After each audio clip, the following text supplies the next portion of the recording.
I love my coffee today. Sugar-free latte. Just enough pep to get us through this seriously interesting but also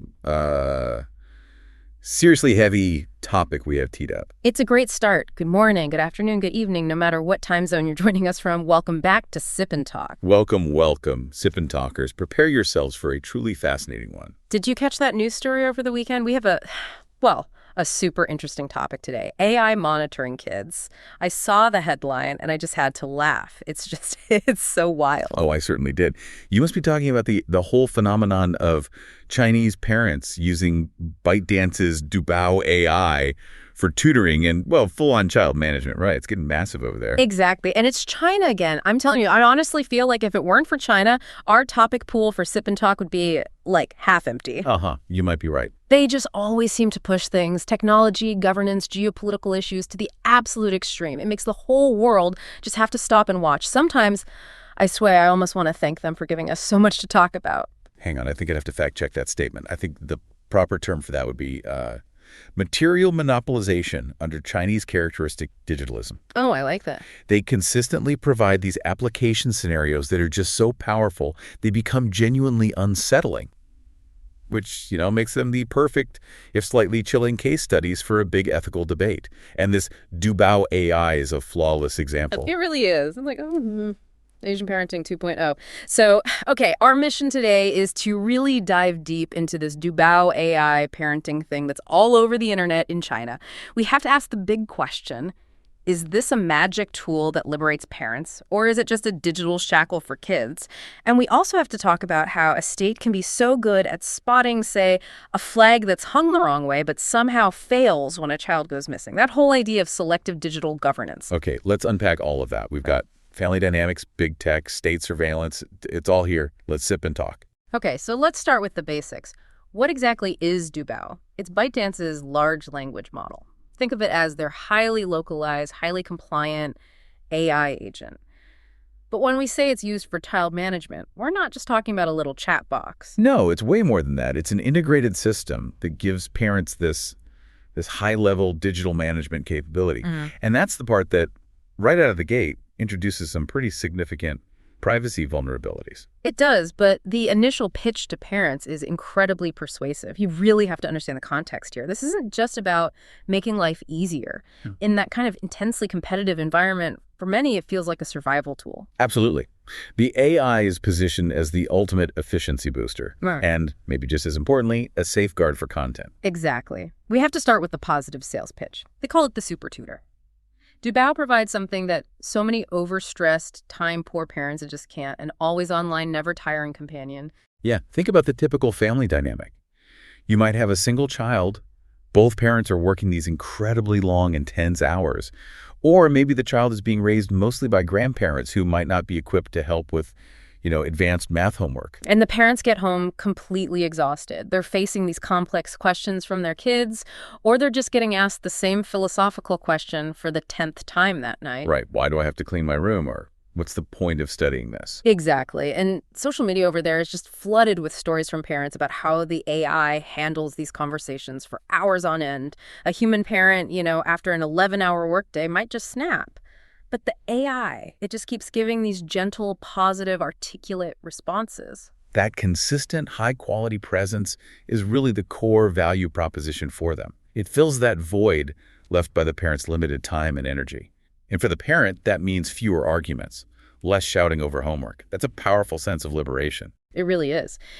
And the second big selling point is tied directly to China's specific governance structure, the safety filter. Oh, right. So unlike a lot of the general-purpose AI models we see elsewhere, the Chinese national models like Dubao or Baidu's Wangxin Yan, they have to go through these incredibly strict compliance audits. Audits dictated by state policy. So for a parent, that translates into a guaranteed safe filter. Let's break that down for our listeners. What does correct values really mean in this context? Well, for these parents who are just so deeply invested in their child, absorbing the right societal principles and avoiding anything that could derail their future, this censorship is a huge feature, not a bug. So the AI is basically designed from the ground up. to never generate anything that's considered harmful or politically sensitive or even morally ambiguous by the government standard. Exactly. It gives parents this huge peace of mind that the digital influence their child is getting is, well, it's regulated and correct. So you've got this optimized, compliant, and emotionally stable tutor. But that very compliance, that required filtering.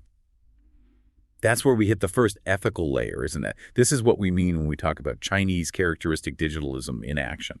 That's a perfect way to put it. Technology is developed and deployed to align with state goals and political compliance. Even when it's a commercial product for something as personal as family education, it's pre-vetted to serve two purposes: making money and social control. Okay, let's pivot a little to the warning signs that started popping up inside the family dynamic itself.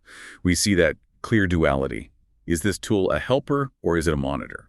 It's absolutely both, and the efficiency gains often blind parents to the monitoring side of it. We're seeing these really vivid examples coming out of Guangzhou. Parents are using these AI teachers to monitor a child's physical behavior during homework time. We're talking posture, focus, fidgeting. So the AI is using the device's camera, just calls the kid out. Yeah, it gives an immediate, timely voice reminder. Hey, you're slouching, or your eyes are wandering, or stop playing with that pencil. It's like an externalized conscience that never gets tired. And the results are pretty stunning from what I've read. Oh, yeah. One mother in Guangzhou shared that her son's homework time, which used to be an hour of constant nagging and fighting, shrank to just 20 minutes. 20 minutes. Wow. Because the AI's intervention was constant and instantaneous. It eliminated all those little distractions. She called it a huge liberation. I can see why. And on the emotional side, it's also being used to soothe kids who are upset over, small things. Right, because the AI is better at de-escalation than a tired human. It offers infinite patience and positive feedback. It meets the child's emotional needs without bringing its own frustration or exhaustion to the table. So on the surface, this looks like a total win. You've got efficiency, emotional support, content safety, but we need to look under the hood. The real problem isn't just in what it does, but in the commercial DNA of the company that built it. And that DNA is engineered for one thing: addiction. Yes. Okay, let's make that transition from the comforting image of a patient AI tutor to the cold, hard reality of its creator. Dubao is a ByteDance product. And globally, ByteDance means TikTok, or Douyin in China. And those platforms are built on one single ruthless model. Traffic monetization and attention capture, that's the foundation. And this traffic monetization DNA creates a massive fundamental conflict with the stated goal of focused learning. Right. An AI that's genuinely for learning should want to minimize your time on the app once the task is done. Yeah. But if the product isn't generating clicks and watch time and engagement, it's failing its corporate purpose. And this conflict became painfully obvious in what parents started calling the short video backdoor. This was the addiction risk that was embedded right into the design. The big complaints really started surfacing around late 2025. Parents realized the Dubao app, even while it was helping with homework, would automatically attach links to these super engaging short videos from Douyin. It's a classic platform move, right? Keep the user inside the ecosystem. Yeah. But what made it so insidious here was that you couldn't turn it off. Exactly. This related video feature couldn't be completely disabled. It was baked into the app's default behavior. So the tool that was supposed to create focus, the study tool, instantly becomes a backdoor loophole. The kid is supposedly doing homework with the AI, and then one click later, they've completely bypassed parental controls and they're lost in that addictive short video scroll. It's like digital sabotage, really. The parents are trying to use the AI to manage behavior, and the AI's parent company is simultaneously trying to monetize that same child's attention span away from learning. It's like hiring a personal trainer at a gym, and every time you finish a set, the trainer automatically leads you over to the donut shop next door. That's a perfect analogy. The system is designed to pull you right back into the high-traffic, high-monetization part of their business. And if that commercial manipulation isn't alarming enough, we have to talk about the system-level privacy threat. This is what we call the high-intensity check, where it stops being about tutoring and starts being about, well, pure, unchecked surveillance. We're talking about the Dubao mobile assistant specifically. This was developed with ZTE, and this is where the AI graduates from being just an app to a full-on AI agent that needs deep system-level permissions on the device. Okay, we need to break down the technical side for everyone. The permissions it asks for are incredibly intrusive. Things like injectivación. What does that jargon actually mean? What does it let the AI do? In simple terms, injective installer is like giving the AI a master key. It grants the AI agent the ability to simulate what a user does across virtually all the other apps on the device. So it's like a digital puppet master. Exactly. The AI can open other applications, your chat apps, your bank app, your email, and it can type messages, click buttons, navigate menus, all without the child ever touching the screen or even knowing it's happening. So if my kid is using, say, WeChat to talk to their friends, the AI could just read the conversation in real time. Not just read it, it could potentially act on it or save the log. And this is where it gets really controversial. The Dubao team has publicly stated that screen content is not stored in the cloud and it's not used for training their model. But, and this is a huge but, those are just assurances from a commercial company operating under a government with no independent third-party auditing to verify any of it. Precisely. That lack of verification means the theoretical capacity of that permission remains a massive security risk. Theoretically, it can perform real-time monitoring of incredibly sensitive data. We're talking about reading private chats, accessing your photo gallery, noting down payment passwords as they're typed. The implication for the parent is just staggering. They're trading this short-term gain in educational control for a long-term, unverified, system-level loss of all security. You're exposing your child to these extreme monitoring risks from a commercial black box that's driven by profit and state compliance. They are leveraging parental anxiety, that desperate need for safety and efficiency, to get a permanent, deeply embedded seat at the digital control panel of a child's entire life. That's the digital trap. The tool you buy for control actually makes you lose all control to an external, self-interested party. Okay, so we've covered the what and the how. Now let's get into the why. Why are these parents, who are usually so smart and risk-averse, so willing to embrace this? Knowing all of the risks we just laid out, it really comes down to the cultural DNA of the Asian parent archetype, which is just so deeply rooted in avoiding risk and achieving stability. That is absolutely the key. This is less about getting straight A's and more about a strategic socioeconomic plan. For many of these parents, they grew up facing huge economic volatility. So the number one goal is securing what they call the iron rice bowl, the ultimate safe job that protects you from instability. And the targets for that iron rice bowl are very specific, aren't they? They're narrow and objectively quantifiable. Professions like lawyer, doctor, engineer, accountant. Yes. Roles that are seen as high barrier, high salary, and most importantly, resilient to shocks in the market. As outlets like The Guardian have analyzed, the core motivation is safety from poverty. But there's another layer, resisting subjective bias. Explain what you mean by that, resisting bias. Well, the success of an engineer who builds a bridge that stands, or a doctor who cures a patient, that success is objectively measurable, and that quantifiable success is seen as a shield. It makes their children less susceptible to discrimination, be it social, political, whatever, because their value is proven by objective metrics. It guarantees their place in society. So the AI shows up as the perfect tool to micromanage the entire process toward that safe, quantifiable goal. The goal is safety, and the method is total control. This is the philosophy we're calling digital paternalism. Digital paternalism, exactly. It's the idea that the technology, which is already aligned with the state's correct values, knows the best and safest path forward.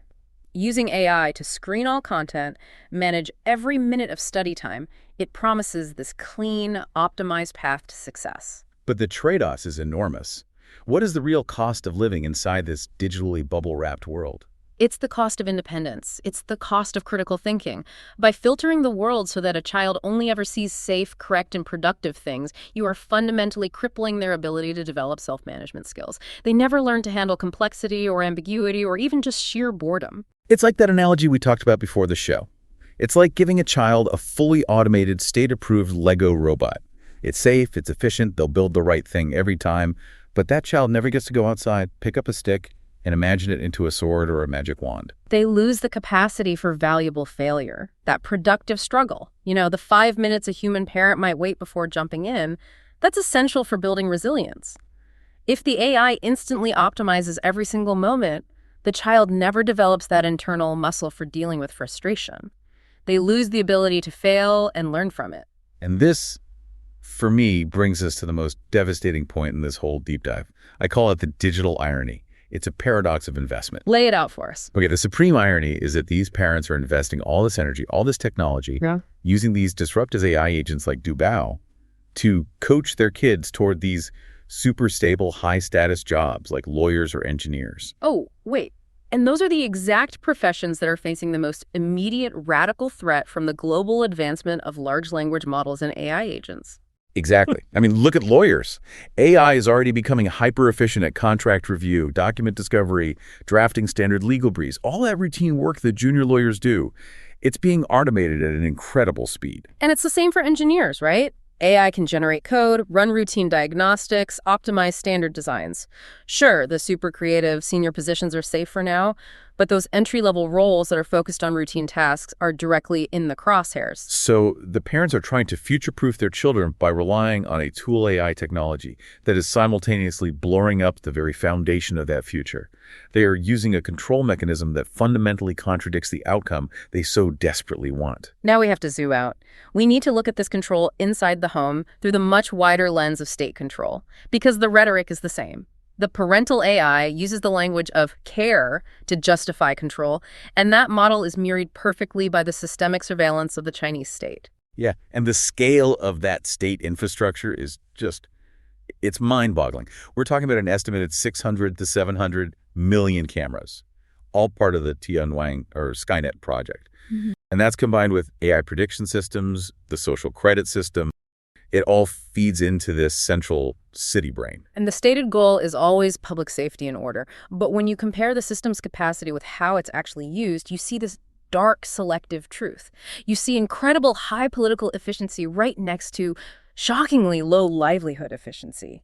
This is the core of what we call selective failure. Selective failure. So the system's design priorities are crystal clear. Social stability and political security always come first. Yeah. Way ahead of public welfare or the actual life and death problems of regular citizens. And let's start with the most heartbreaking example of this. Case 1, the missing child crisis. This is the ultimate livelihood failure.